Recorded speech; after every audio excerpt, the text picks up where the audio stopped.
Hi guys, welcome to Opportunity Nanny, your hub for everything scholarship. Thank you guys for 2.3k subscribers. I really appreciate it. Now my analytic is telling me that about 60 something percent of you guys that watch are not subscribed. And I know that is because sometimes people do not know where or how to subscribe. So this is what you do. Once you just go on my page, you see the subscribe button here. All you have to do is just click it, and then this drop down menu here, click on it and click on all. So what this does is you clicking on all will help you get notified anytime I post a video, because we deal with scholarship and scholarships have deadline. So you don't want to see a video after the deadline has already passed. It's going to pain you a lot. So make sure that you subscribe and also turn on the bell icon notification. Now you can also check out my page for videos. We have scholarship videos for different region, scholarship videos for master, scholarship videos for PhD, and I always used to say, if there's any place you want to see scholarship in, maybe you want to see scholarship in a country that I've not covered, please put it in the comment section, and I'll try my best to look for scholarship in that area. Now, are we done? Let me just pause a bit to give you the opportunity to subscribe. Are you subscribed? All right, thank you. Now let's jump right into the video.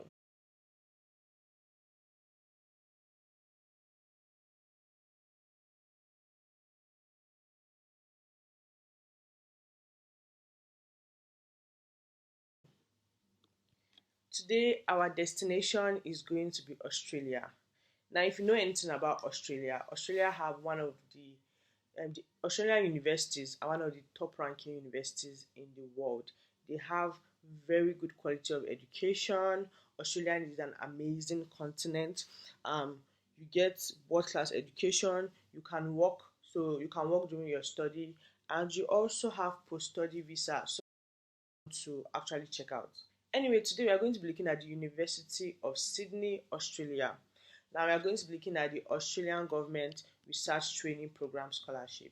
Now, before I jump into the video, I want to tell you that nope, you do not need agent to apply for this. I know that most Australian universities, you need to contact an agent if you are from African countries or some developing countries. You're not allowed to apply by yourself. But for this RTP scholarship, you are allowed to apply by yourself. You do not pay application fee. So don't worry about that. You can apply by yourself and you do not need to pay application fee. So let me now tell you everything about the scholarship and how to apply for the scholarship. Now the RTP scholarship, we have different scholarship under it. Now we have the RTP stipend scholarship, which covers your stipend for the whole year, gives you relocation and thesis allowance, and it's for both domestic and international students, and for those that are commencing or have enrolled in a higher degree by research. A higher degree by research just means that you are taking a postgraduate course that is focused on research, so maybe a master's by research or a PhD program. They also have the RTP fee offset, which offsets your tuition fee, and also you have also gives you student health cover, so it covers your student health cover. Then there's also the University of Sydney International Stipends, um, which also gives you a stipend and relocation allowance, and the University of Sydney tuition fee scholarship, which also gives you tuition fee and relocation allowance. So when you apply and you apply for the scholarship, you are actually competing for any of the scholarships here. So you can get both the tuition allowance and the stipend allowance for any of this. So let's scroll down and see how to apply. Now, to be considered for the RTP scholarship and also the equivalent of the university scholarship, you must be number one, you must be a commencing student. So you must apply for admission, submit all required documentation for admission to a higher degree by research through University of Sydney course. I'll show you how to pick your courses and apply for it by the deadline outlined in the application and award timetable, and it differs from international to domestic students. Then you also have to submit your scholarship application form after you have applied, and you submit the scholarship application form. Then we have the one for currently enrolled students. So if you are currently enrolled, there's a way that you can do that. But I'm assuming I'm talking to people that want to apply for admission, so we will not even go down that route. Then application award and timeline. Now, application award and timeline. So that's when to apply for the scholarship and when you get your outcome. So we can see that the research period one for 2026, that's for you to start 2026, has already closed. Now the research period 3 and 4, so that you'll be able to start by May 2026 or September 2026, is going to be closing 19 December 2025. Now, if you are not able to meet the deadline and you submit after 19 December 2025, they would um they will still review your application, but they will review it for the next research period. So instead of reviewing it for research period 3 and 4, they will review it for research period 1 and 2. And for this research period 1 and 2, it's for starting in 2027. So the thing about Australian universities is that they don't have the same semesters. Like the timeline for the semesters are not usually the same as um, many other European universities, like maybe UK and stuff. So they usually start their semester February. So even if you apply for 2027, you can have the opportunity to start in February or March. So this is the research timeline, and this is the scholarship timeline when you can apply and when you'll be getting your scholarship. Now for related documents, you have to check out the HDR scholarship selection process. I'll talk about it a bit, but for the research experience evidence, research experience information, you have to check that out by yourself. I will also open the frequently asked question because there's some questions that are very, very important there. But let's go to the HDR selection process. So the higher degree by research scholarship selection process, I will advise that you read it because this tells you the format and the format and what they are using to select people. So what they are using to select the people that are going to get the scholarship, what they are looking for, how they are scoring. So you are seeing how the degree you have, the ranking of the degree you have, how that is going to affect you. If you have publications, um, the world ranking of your of institution, research experience, and whether you have published any journal before, and just other information here. So this is how they are going to be scoring you. It's very important that you check it out to understand. Now let's go back here and now see how to apply for the scholarship. How to apply for our course first before we apply for the scholarship. So you're going to be clicking on Sydney courses. Once you click on that, it's going to take you to this. So once you click on find courses, it's going to just show you this. So you can click on international students, research, because the funding is only for, as I told you, MSc research, masters of research or PhD. So I'm going to be clicking on this. So I'm getting these are drop down: master of philosophy, master of business, veterinary, master of philosophy. I don't know. Let me check for the one that looks interesting. These all look very interesting, to be honest. So these are the programs that are open. So let me click on Masters of Criminology just because it sounds interesting. You can see there's a Masters in Research. So this will be covered by the HDR funding.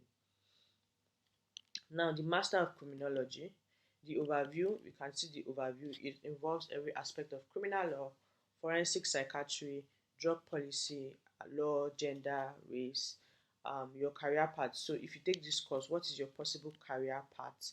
Like when you graduate, what are the career paths that you can do?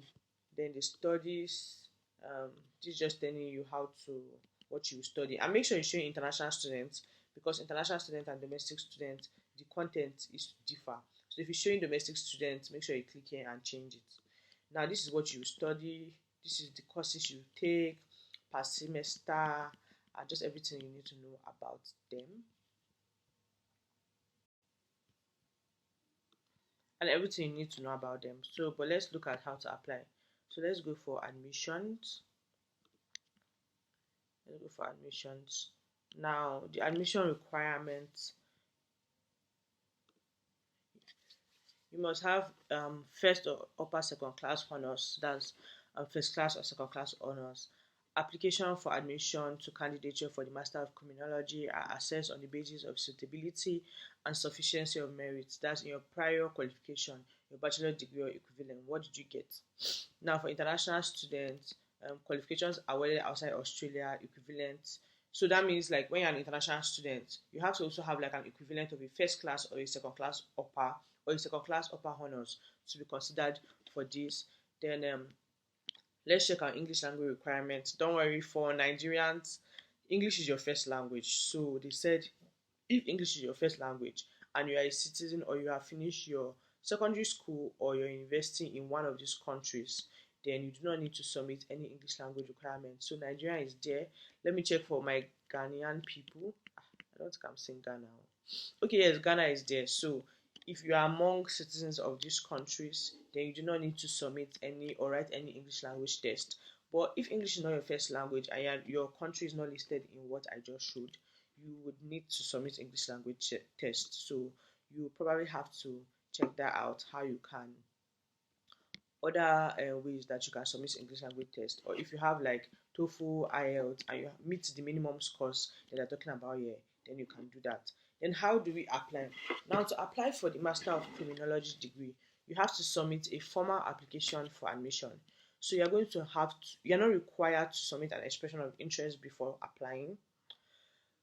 Sydney Law School recommend that you do so before submitting a formal application, especially if you are seeking funding assistance. So let's say that you want to apply for a Masters of Criminology, right? Mind you, please pay attention and know that depending on your course, the application process may differ.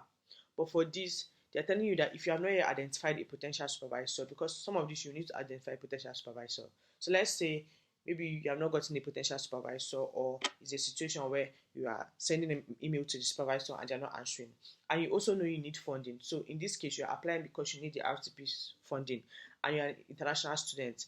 They're telling you that it is best that you submit an expression of interest because it will allow the school to support you in presenting a formal application and provide you with a feedback on whether your application is likely to succeed. So an expression of interest is kind of like a form. If you have watched my other videos, I've showed you what an expression of interest is and also showed you like what it looks like, especially in the University of Canberra scholarship. Now, the expression of interest, you just put information about your intended research topic, your academic and professional qualification and publication. Now, what this does is this is not your main application, but it will be sent to the school and to just help them review it, and they'll get back to you to tell you, okay, do we have a supervisor that will likely supervise you? The way we are looking at it, they're not sure that you meet the threshold for applying for the scholarship. So you don't even waste your time. You just do that, and everything is fine. So the deadline for formal submitting your expression of interest is 31st December. Yes. One has already closed in 15th September. That's for those that want to commence in 1st March. But it's 31st December. But remember that if you are aiming to target the scholarship deadline of 19th December, you have to submit it. If I shall seen this video, I'm going to be posting this video on a Tuesday. I shall seen the video, just submit it. Just submit your expression of interest. So this is what your expression of interest forms look like. Let me open it for you guys. This is what the form looks like. An expression of interest form. Eligibility, research experience, document checklist. So you have to submit your transcript and your CV, your brief research proposal, not more than 5 pages, and I'll show you how to write a research proposal. So you just click on next page, and yeah, it will take you to enter this information, and that's what you need to know. Now, once you submit your expression of interest form, they'll usually get back to you telling you whether you can proceed to apply, whether they have gotten a supervisor for you, and just other information there. So yeah, if you have any questions, just let me know about that. So now let's go back. I would have picked one more course to show you guys how to apply for, but you can do that on your own because I don't want this video to be too long, because if it's too long, people will not watch it. Now let's go back to, so after we have seen how to apply, now it's now time for us to check how we want to apply for the scholarship, because it's when you apply. So if you submit your expression of interest, you don't just go and apply for the scholarship straight to. You wait and they get back to you. They'll tell you what they think, and they will invite you to apply. When they invite you to apply, you will now apply, and then once you apply, you can now apply for the RTP scholarship. So how do we apply for the scholarship? Let me show you. Now, once you go back to the page and you're ready to apply, you see the submit the RTP form. So you just click on open tab and we'll see what the form looks like. Now, this is what the form looks like. This is the application form of the research training program scholarship, and they're telling you the qualifications: hold a honors degree, first class or equivalent, master's by research degree, or a master's by coursework with a significant research component. Now, what do you need before you start? For new students, you need to have completed your course application. I already told you you must apply to University of Sydney, because once you submit your application, they give you a student identification number. It's that number that you're going to use to apply or complete your application. Now, research experience, they spoke about a lot of information, um, and I told you about one form that you have to check out by yourself. You guys, you will need to submit the research experience form, and once you download it, it comes in Word document. So you just read the research experience evidence template, how the if you have any research experience that you want to use to support your application, how it should look like, and also the research experience information guide. You want to also check that out and read how to explain that or how to go about that. Now you must submit it in the required format. So these are some of the things that they will be needing, right? So once you are ready, just save and resume later, and then you can continue the application. Now, so you can also check out frequently asked questions. So there are questions about application timelines, about if they'll be giving you relocation costs. Yes, they'll be covering your relocation if you live outside if you live outside Australia. Can you be able to defer your scholarship and just other information? I always advise that it's very, very important to read frequently asked questions and answer, because it just helps you understand the scholarship more. Now, let's just go back into I'm coming. Okay, how to write a research proposal. It's very, very important, because you need to submit the research proposal when you are writing your expression of interest. And you guys, by next year, next year I'm going to be dropping like a manual of how to easily apply for PhD and master's scholarship. So it's just going to be like a guide, one-stop guide. Every information you need would be there. Now, what is research proposal? Just to explain it for those that don't know, you are proposing a topic that you are going to work on when you enter the university. So since these are higher education by research, so this is a master's by research or a PhD by research, you have to let them know which topic you want to work on. Is the question significant? So that topic you want to work on, is it significant? What value does it bring to your discipline? Um, you have to also tell us like what is the aim of your research. Now they're already telling you why your research proposal is important. It should not be more than 2,000 words, but also check the requirement of your degree and your supervisor or research coordinator. Present your idea clearly and concisely. Demonstrate that you can write this way, because and that's an attribute of a potential research candidate that is valued by assessors. Now, one thing I'll tell you guys is that please do not rely on AI, because there is a way sometimes the referencing, the citation, there's just a way it's come across when you solely rely on AI. Now, do I say you cannot use AI to help you a bit? Yes, you can. But please, because if you use AI, it's going to let them know that you do not have the capacity to undertake a research on your own. So understand how to write a research proposal. And if you don't understand, even after I've explained this part, come and meet me. I'll explain it to you. So now what should you include? Your project title, your research supervisor. That's why it's important that you reach out to a supervisor beforehand. If you do not need to research a supervisor, if it's expression of interest, they will tell you how to get your supervisor, or they will assign a supervisor for you. Your proposed mode of research. So is it full-time? Is it part-time? Aim and objective, synopsis, the background of study, or some people call it introduction. You introduce your topic, what's about, your expected research contribution, your proposed methodology, your work plan, your resources, and your bibliography. That's what you should contain. Bibliography is also like references, so your sources. And your work plan is just like the timeline. So you want to tell them in year one what you are going to do, year two what you are going to do. If it's a PhD program, up to year four or year 3.5, depending on how it is. Aim and objective and other information. So you should check that out, how to apply, and that's all. That's all for this University of Sydney Australia scholarship. If you have any questions, let me know. And don't forget that we also provide services that helps with application, with document review, and just other information. So if you need our help, make sure that you contact us, or click the link in the description box and just fill in the information, and we'll get back to you. Don't forget to like, share, and subscribe. Bye, guys.